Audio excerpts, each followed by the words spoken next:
এই আহতদের এই পঙ্গুত্ব বরণের জন্য দায় নিতে হবে অন্তর্বর্তীকালীন সরকারকে, যারা এই আহতদের সুচিকিৎসার দায়িত্বে ছিলেন।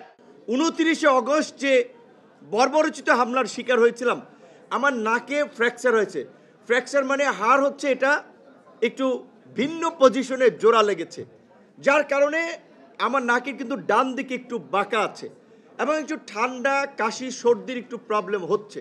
তো এখন ডাক্তার যেটা বলেছে, এইটা যদি ঠিক করতে হয়, ইউজুয়ালি নিয়ম প্রথম 2-1 সপ্তাহের মধ্যে এটাকে ঠিক করা, মেডিকেলের ভাষায় ফরসেপ দিয়ে কিংবা কোনোভাবে এটাকে হাড়টাকে চাপ দিয়ে কোনোভাবে জোড়া লাগিয়ে দেয়।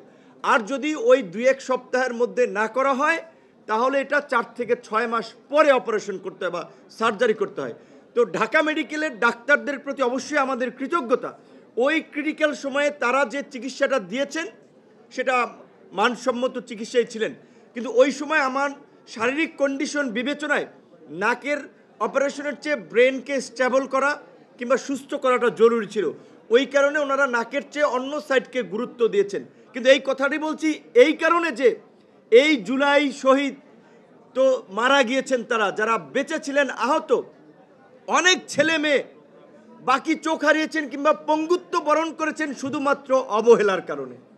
তাদেরকে বাইরে পাঠানো হয়েছে ঠিকই, কিন্তু 4 মাস, 6 মাস পরে, 8 মাস পরে অনেককে বাইরে পাঠানো হয়েছে। তাদের নার্ভ তখন নষ্ট হয়ে গেছে, তাদের চিকিৎসা করালে শুরুর দিকে যেভাবে সুস্থ হতো সেই প্রেক্ষাপটটা ছিল না। তাহলে এই আহতদের এই পঙ্গুত্ব বরণের জন্য দায় নিতে হবে অন্তর্বর্তীকালীন সরকারকে, যারা এই আহতদের সুচিকিৎসার দায়িত্বে ছিলেন।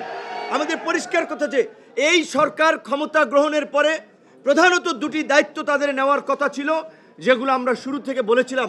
প্রথম হচ্ছে শহীদ পরিবারগুলোকে চিহ্নিত করে রাষ্ট্রীয় সম্মাননা জানানো, আহতদের সুচিকিৎসা নিশ্চিত করা, কিন্তু আহতদের সুচিকিৎসা হয় নাই।